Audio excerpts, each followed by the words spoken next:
sans plus tarder, je vais commencer. Je vais commencer donc cette intervention, cette conférence qui va nous amener à nous poser des questions sur comment vivre sa liberté. Donc je me présente pour celles et ceux qui verraient cette vidéo pour la première fois, cette série de vidéos, en commençant par celle-ci. Je suis Nathalie Portois et je suis sophrologue caïcédienne et j'exerce en Seine-et-Marne à Volpénil. Et je profite de cette semaine internationale de la sophrologie caïcédienne pour vous partager comment je vis ma liberté grâce à la sophrologie caïcédienne. Pour celles et ceux qui ne connaîtraient pas la sophrologie caïcédienne, elle a été créée par le fondateur de la sophrologie, qui est le professeur Caicedo, né à Bogota, en Colombie, et qui a fait ses études de médecin psychiatre en Espagne. Grâce à lui, nous avons, en tant que sophrologue, une belle méthode qui permet d'accompagner les personnes à retrouver le bien-être intérieur, un équilibre entre le corps et l'esprit. Et cette méthode, elle compte 12 degrés de relaxation dynamique de Caicedo. Et justement, lorsque vous adressez à un sophrologue caïcédien, eh bien, vous savez qu'il a expérimenté par lui-même et il a été validé par Sophrocaï, l'Institut international de la sophrologie caïcédienne, sur les 12 degrés que compte la méthode. Si vous avez affaire à un sophrologue, sans cet adjectif accolé à son titre, alors vous pouvez savoir qu'il a suivi les 4 premiers degrés de la méthode. C'est tout à fait suffisant pour vous accompagner, mais c'est vrai que vous allez le voir, justement, le thème de la liberté est exploité en sophrologie caïcédienne, est abordé en sophrologie caïcédienne vers le 10e degré de relaxation dynamique, donc assez loin dans la méthode. Alors aujourd'hui, je ne vais pas vous parler du concept de liberté qui est une valeur commune, qui fait partie de notre devise nationale, parce que je pense que les philosophes feront ça mieux que moi. Aujourd'hui, j'avais envie de vous parler de comment chacun d'entre nous vit sa liberté. Vu le contexte du confinement, il est bien évident que je ne pouvais pas ne pas en parler. Et beaucoup disent à tort ou à raison, et je ne suis pas là du tout pour les juger, que nous sommes privés de notre liberté d'aller et venir. Alors, je pense que si nous échangeons avec quelqu'un qui est incarcéré actuellement, il n'aurait peut-être pas le même point de vue. Il faut dire aussi que ce confinement nous prive de la liberté de voir nos proches, qui, s'ils habitent près de chez nous ou à l'autre bout de la France ou à l'autre bout du monde, compliquent un petit peu la chose. Mais on peut se poser la question, sans le confinement, serions-nous allés les voir en ce mois de novembre ? Nous sommes privés aussi des étreintes avec nos amis, dans les moments de fête, de joie, de tristesse. Et là encore, nous pourrions nous poser la question, si nous étions malades de la grippe ou de la gastro-entérite, aurions-nous pris des précautions pour ne pas les contaminer ? Alors cette conférence, vous l'aurez compris, est un moment d'échange et de partage qui va être l'occasion de prendre du recul et de changer de point de vue. Donc tout au long de cet échange, n'oubliez pas, si vous avez envie, de noter vos questions dans les chats appropriés. Alors, si on remonte, il y a un an exactement. Il y a un an, on était loin de s'imaginer ce qui allait nous arriver. Et donc si on met entre parenthèses aujourd'hui cette crise épidémique, ce confinement, est-ce que vous pourriez me dire si vous vous sentiez libre à cette époque, il y a un an exactement ? J'attire votre attention sur le verbe que je viens d'employer. Sentir, et non pas être. Donc faites-vous une différence, vous, entre vous sentir libre et être libre ? Alors, j'ai fait la nuance dernièrement en me promenant à vélo à Volpénil. Pour ceux qui connaissent Volpénil, c'est une ville où ça monte et où ça descend. Et donc il y a une semaine, j'étais sur mon vélo avec mon attestation en poche, mon masque sur le visage, et au moment de dévaler la rue de la Flotte, cheveux au vent, je me suis sentie libre. Et cela m'a replongée dans des souvenirs d'enfance, avec mes premières escapades à vélo qui me permettaient de quitter le giron familial. Et à cette époque, en tant qu'enfant, je n'étais pas libre de ma vie, mais j'avais ressenti ce sentiment de liberté. Et c'est là que j'ai compris pourquoi déjà, dès le premier confinement, je ne me suis pas sentie privée de liberté. Ma liberté d'aller et venir était certes limitée, mais je pouvais tout de même sortir. Mais pour moi, le plus important à ce moment-là, et encore aujourd'hui, c'est que j'étais libre, avant toute chose, de vivre les émotions que je souhaitais. Vous allez me dire, mais quel est le rapport? Bien aujourd'hui, je vous demande, êtes-vous libre de vivre autre chose que de la peur? Aujourd'hui, êtes-vous libre de vivre autre chose que de la colère?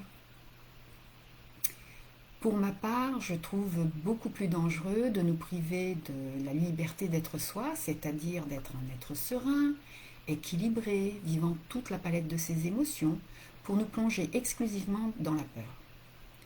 Savez-vous que les émotions, c'est un état d'être qui n'est que passager? Savez-vous que si une émotion s'installe dans la durée, elle devient un sentiment? Alors quand on pense que cela fait 10 ans, 10 ans, oh non, heureusement, 10 mois que cette émotion nous accompagne, il y a de quoi de se poser des questions. Alors la sophrologie caïcédienne me permet de mieux me connaître et surtout de reprendre la main sur mes émotions, mes sentiments, mes valeurs. En un mot, reprendre la main sur ma vie. Il y a un autre aspect à prendre en compte quand on parle de liberté. Je parle de la liberté intérieure. C'est le lien que nous entretenons avec notre mental ou notre ego et qui nous enferme souvent dans des croyances limitantes. Combien de fois par jour sommes-nous prisonniers de nos pensées? Souvent, ce sont des pensées totalement erronées, des ruminations, des films que nous nous faisons. Avec les adhérents, j'ai souvent coutume de dire que j'ai un Spielberg qui est coincé là-haut et qui parfois m'emmène dans des divagations. Bon, il faut dire qu'avec l'entraînement sophrologique, il se manifeste de moins en moins. De la même façon, nous pouvons nous sentir prisonniers d'une routine, d'un quotidien. Et souvent, nous sommes dans l'attente des vacances pour nous échapper de nos habitudes. Alors le professeur Caicedo, comme je vous le disais en préambule, a développé la valeur de la liberté dans le 10e degré de relaxation dynamique, dans le 9e degré de relaxation dynamique, et il définissait la liberté comme la première valeur existentielle de l'homme. Pour être libre, nous devons être conscients de comment nous sommes et de ce que nous voulons. Et c'est une valeur qui, avec l'entraînement, occupe notre quotidien. Et personnellement, elle m'accompagne dès le matin. En fait, plutôt que de liberté, c'est plutôt des moments et des instants de libre choix. J'exerce mon libre choix. Et ça commence dès le petit déjeuner, où déjà je me pose la question de savoir est-ce que j'ai envie de manger plutôt des biscottes ou du pain? Si j'ai envie de manger un fruit, lequel? Du thé, du café? Parce que j'ai envie peut-être de changer un petit peu ces fameuses habitudes du quotidien. Lorsque je me prépare le matin et que je m'habille, je choisis mes fonctions non pas seulement en fonction du temps qu'il fait, ni de mon humeur, mais je choisis mes vêtements en prenant en compte le bien-être que je souhaite ressentir toute la journée. Est-ce que je veux me sentir confortable, plutôt élégante ou décontractée? Donc ce sont des choix que je fais aujourd'hui en conscience grâce à la sophrologie. Qu'est-ce que ça change, allez-vous me demander? Mais en fait, ça change tout. Parce que je ne vis plus ma vie comme un robot, comme un automate. Je suis vraiment pleinement consciente de ce que j'ai envie de vivre. Je sais ce qui me convient. Je me connais. J'écoute mes besoins. Je sais qui je suis et je sais ce que je veux. Et donc, nous avons la liberté d'être la personne que nous voulons être chaque jour. Nous avons la liberté d'être la personne que nous voulons être tout au long de notre vie. Alors pour conclure, vous l'aurez peut-être compris, la liberté, c'est surtout une façon de vivre et de voir les choses. Et maintenant, à votre tour, de vous poser les questions. De quel choix peut vous rendre heureux, aujourd'hui, maintenant, sans attendre? Des choix à faire librement, en sachant ce qui est important pour vous. Et maintenant, si vous avez des questions, eh bien je les attends et je suis prête à y répondre ou en tout cas vous proposer une technique. Alors,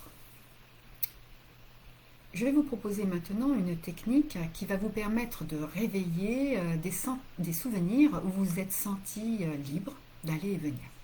Alors peut-être que comme moi, dans mon témoignage précédent, vous irez chercher des souvenirs qui se rapportent à l'enfance, ou peut-être c'est vous qui décidez. Comment allons-nous faire? Eh bien, une fois n'est pas coutume, je vais vous proposer une technique qui va se pratiquer principalement debout. Et je vais vous montrer comment nous allons faire. Donc, dans un premier temps, nous allons nous installer dans la verticalité.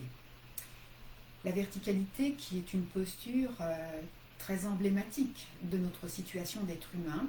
Elle représente notre dignité. Donc nous mettons nos pieds légèrement écartés, vous voyez, ils sont dans le prolongement de mes deux mains, là. Nous relâchons les épaules et nous laissons la tête dans son équilibre. La première fois que l'on fait une pratique debout, ce n'est pas toujours évident. Donc pour plus de sécurité, soit vous mettez une chaise devant vous, soit vous gardez les yeux ouverts et vous fixez un point devant vous de façon à ne pas vous laisser perturber par votre environnement extérieur. Et si vous êtes en confiance, vous fermez les yeux. Et quand on ferme les yeux, vous allez peut-être vous rendre compte que le corps fait un léger balancement, c'est un oscillement, d'accord? Et donc c'est tout à fait normal, il recherche son équilibre. Donc voilà, faites-lui confiance. Donc une fois installés dans la posture, nous viendrons prendre le temps de nous ancrer en expirant 2 ou 3 fois en direction du sol. Et puis ensuite, nous viendrons prendre conscience de chaque partie de notre corps. Comme à chaque fois, nous sollicitons toujours la présence du corps à chaque séance de sophrologie. Une fois que nous aurons bien installé la présence de notre corps, nous allons faire ce que l'on appelle une marche virtuelle.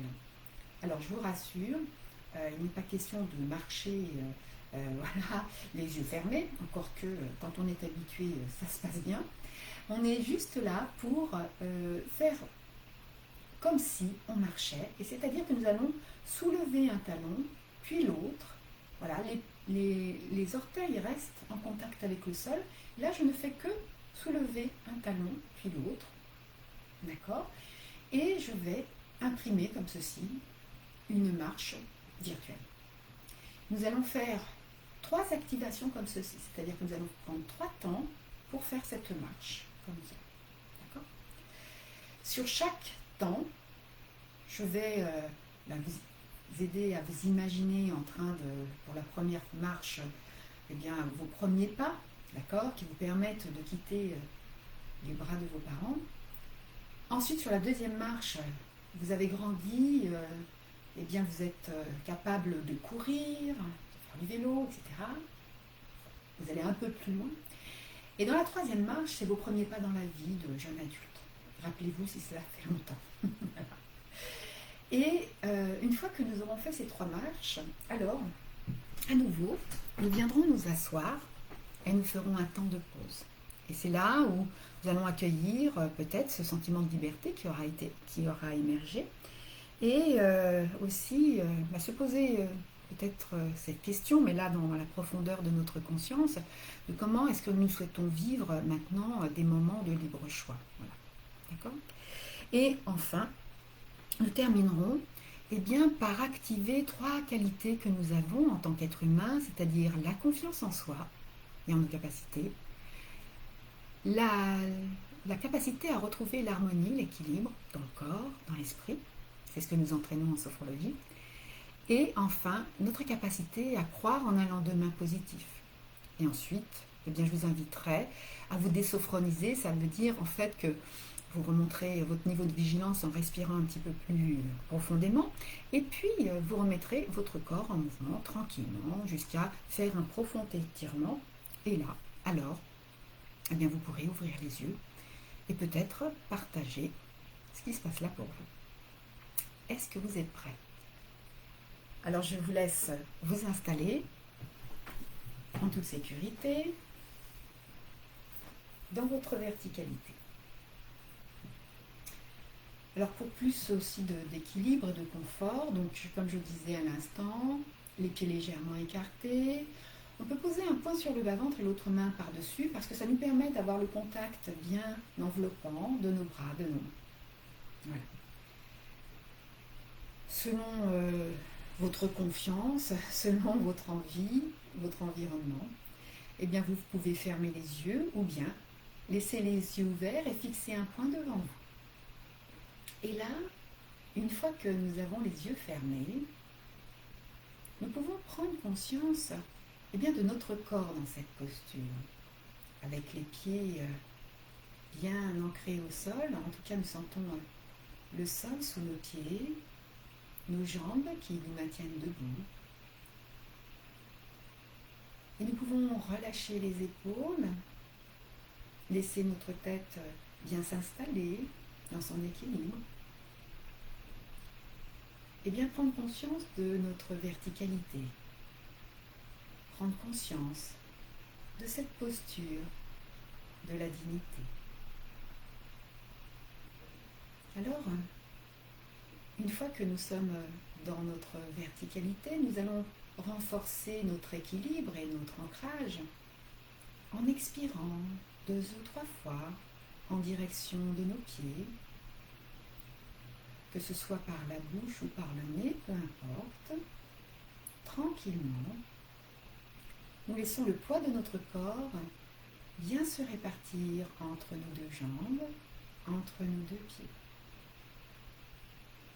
Voilà, une fois que nous sommes bien ancrés dans nos points d'appui, alors nous commençons par prendre conscience de la présence de notre corps en commençant par la tête.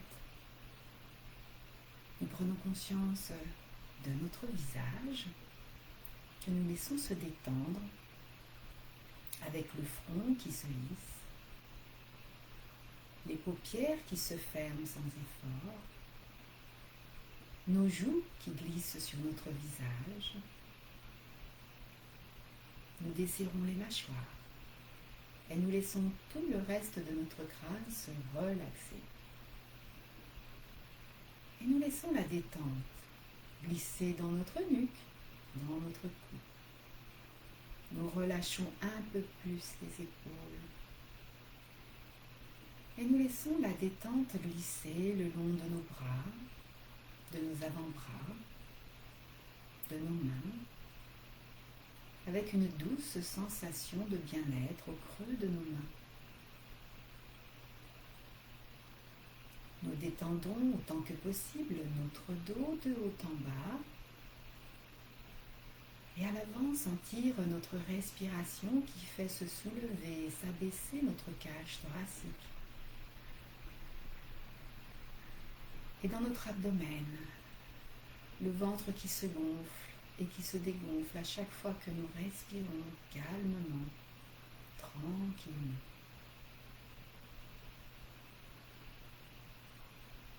Puis nous continuons en prenant conscience de la présence de notre bassin qui, comme une coupe, accueille tout le poids du haut de notre corps.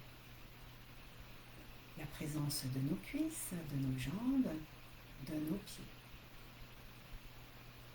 C'est tout notre corps qui est présent dans notre conscience.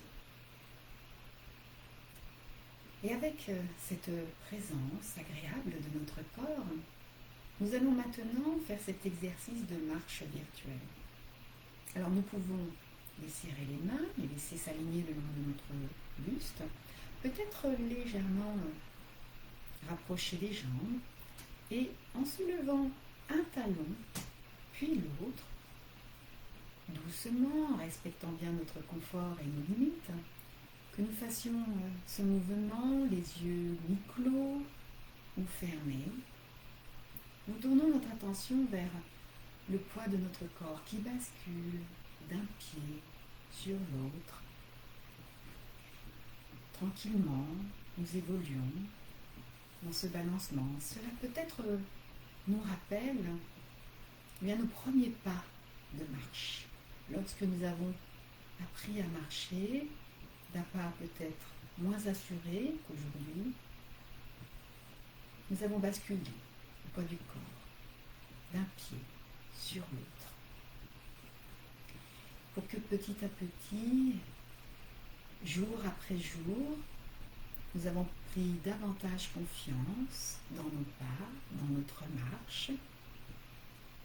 Et notre marche nous a permis de nous éloigner des bras réconfortants de nos parents. Et nous marchons. Et petit à petit, plus assurés dans notre marche, nous avons accéléré le mouvement. Peut-être même jusqu'à courir. Et nous relâchons. Nous laissons le mouvement s'arrêter. Nous accueillons les sensations agréables dans nos pieds, nos jambes, nos cuisses, notre bassin, peut-être dans d'autres parties de notre corps. La stabilité de notre corps, son équilibre en cet instant. Et nous allons refaire ce mouvement en soulevant un talon, puis l'autre, doucement au début, pour sentir bien ce transfert du poids de notre corps, d'une jambe sur l'autre, d'être totalement à l'aise dans ce mouvement.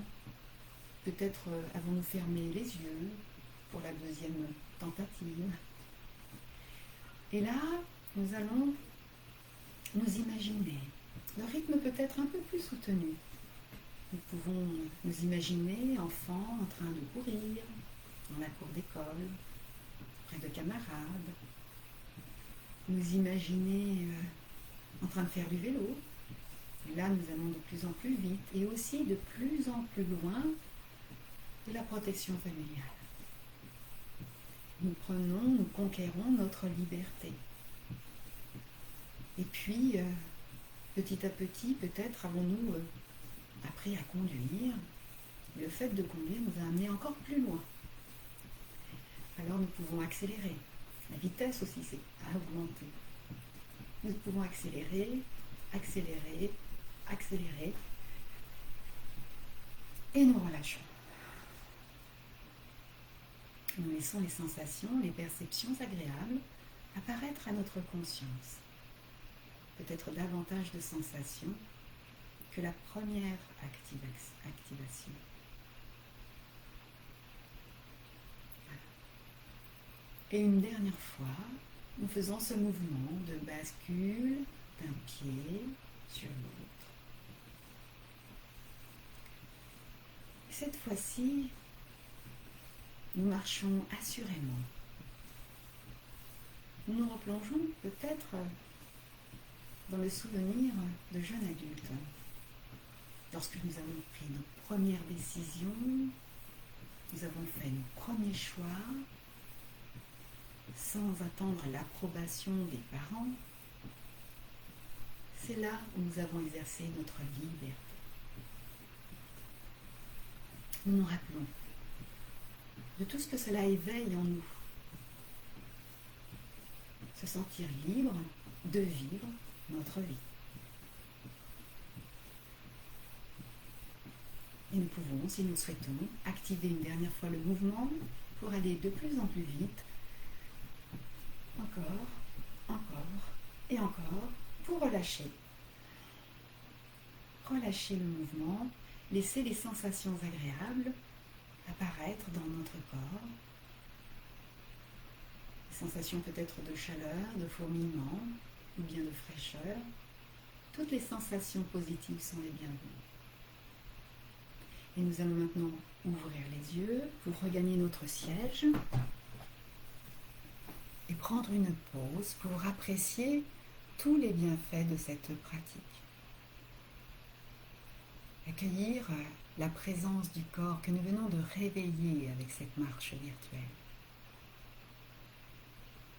Accueillir les sensations agréables, corporelles, mais accueillir aussi peut-être ce sentiment de liberté, éveillé grâce à nos souvenirs, et accueillir les émotions positives qu'ils éveillent en nous, les sentiments.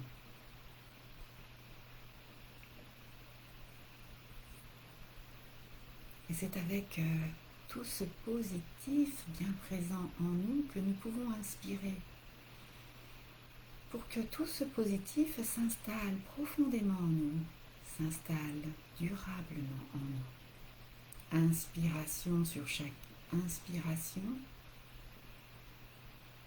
c'est tout le positif de notre évocation, des sentiments qui apparaissent, qui s'installent en nous, nous permet aussi d'installer ce sentiment de liberté qui est toujours en nous et que nous pouvons mobiliser dans notre quotidien. Et nous cessons de diriger la respiration. Et peut-être pouvons-nous nous demander comment souhaitons-nous vivre cette liberté aujourd'hui dans notre quotidien. Comment exercer des moments et des instants de libre choix. Des moments tout simples, au moment du repas, au moment de s'habiller, au moment des activités de détente. Choisir librement ce qui nous fait plaisir, ce qui est important pour nous.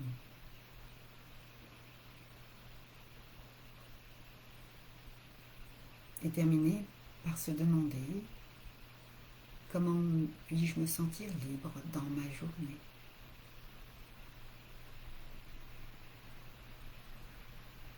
Voilà, et c'est avec le sentiment de liberté présent en nous qui va continuer à nous accompagner dans la suite de notre journée et toutes les sensations positives, agréables, toutes les émotions positives qui vont continuer elles aussi à nous accompagner dans les heures à venir. Nous allons nous préparer à terminer la pratique et nous contactons 3 grandes qualités que nous possédons. La confiance en nous-mêmes, nous pouvons avoir confiance en nous pour retrouver cette liberté en nous, pour nous libérer de nos contraintes. Nous pouvons mobiliser et activer notre capacité à retrouver le bien-être intérieur dans le corps, dans la tête. Et nous pouvons mobiliser notre capacité à croire en un lendemain positif avec des moments et des instants de liberté, de libre choix. Voilà, et c'est avec nos 3 capacités bien présentes en nous que nous allons maintenant pouvoir faire nos gestes de désophronisation. Je vous invite à inspirer 1 ou 2 fois un peu plus profondément, toujours les yeux fermés. Et puis à remettre le corps en mouvement en commençant par bouger les orteils, les pieds, les doigts, les mains. Peut-être pouvons-nous nous frictionner, nous étirer doucement, bâiller librement. Nous mobilisons notre dos, nos épaules, doucement la nuque. Nous pouvons masser notre cuir chevelu, notre visage, et terminer par un profond étirement de tout notre corps, comme lorsque nous nous réveillons d'une bonne sieste. Et dès que nous nous sentirons prêts à poser un regard positif sur nous-mêmes et sur le monde qui nous entoure, alors nous pourrons ouvrir les yeux.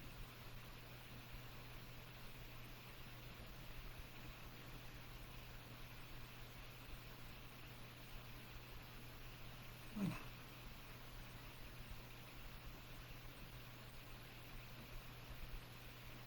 Alors, je crois que vous ne vous êtes pas manifesté davantage par rapport aux questions.